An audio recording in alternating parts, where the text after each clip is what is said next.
This is Wendell Barnhouse with our Big 12 Bowl preview.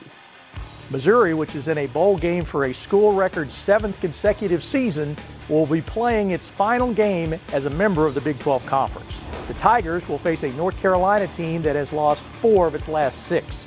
The Tar Heels are 16th nationally in rushing defense, so we'll see how the Tigers handle that.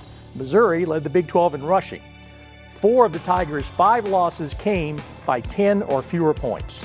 Texas should have a healthy offense for the first time since the middle of the season. Running backs Malcolm Brown and Joe Bergeron, along with wide receiver Jackson Shipley, should be 100%. UT coach Mack Brown has said the Longhorns will again utilize a dual quarterback system, so expect to see both sophomore Case McCoy and freshman David Ash running the offense. Cal ranks 26th nationally in total defense, allowing just 339 yards per game.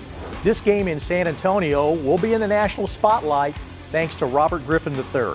The Heisman Trophy winner and the Bears will try to cap a storybook season by winning 10 games for just the second time in school history. In addition to RG3, the offense features All-American wide receiver Kendall Wright and senior running back Terrence Ganaway, who is 15th nationally in rushing with 112 yards per game. You might expect a high-scoring game. These teams combined to average 75 points while allowing an average of 69 points per game. Iowa State is bowling for the second time in 3 seasons under Coach Paul Rhoads.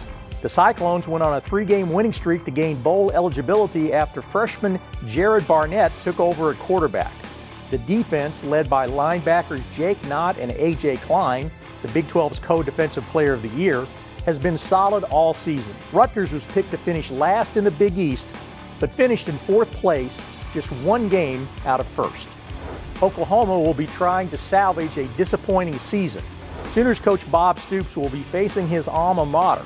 He was a defensive back for the Hawkeyes from 1979 to 1982. Oklahoma's offense is hampered by injuries. Since All-American wide receiver Ryan Broyles suffered a season-ending knee injury on November 5th, quarterback Landry Jones has not thrown a touchdown pass during the last 3 games. Iowa has an outstanding target in receiver Marvin McNutt, who has 78 catches for 1,269 yards and 12 touchdowns. For Texas A&M, this is the Motivation Bowl. A promising season produced a disappointing 6-6 record and led to the dismissal of coach Mike Sherman. Defensive coordinator Tim DeRuyter, who has accepted the head coaching job at Fresno State, will serve as A&M's interim coach in the bowl game. Northwestern has won 4 of its last 5, and senior quarterback Dan Persa is a dangerous passer and runner as he directs the Wildcats' spread offense. This bowl is arguably on par with the BCS National Championship game. Oklahoma State finished 3rd in the BCS standings and Stanford was 4th. The Fiesta Bowl also matches 2 outstanding quarterbacks, Brandon Weeden for Oklahoma State and Andrew Luck, the Heisman runner-up, for Stanford.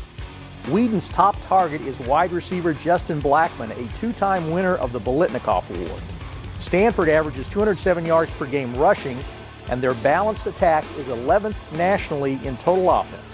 Kansas State will try to place the exclamation point on an outstanding season with the school's first bowl victory since 2002. The Wildcats were picked to finish 8th in the Big 12 preseason poll, but wound up in 2nd with a 7-2 record. Junior quarterback Colin Klein has 293 rushing attempts and has scored 26 touchdowns. That's 1 short of the Big 12 single-season record. Arkansas ranks 13th nationally in passing offense, and quarterback Tyler Wilson has thrown for 22 touchdowns with just 6 interceptions. For the Big 12 Digital Network, I'm Wendell Barnhouse.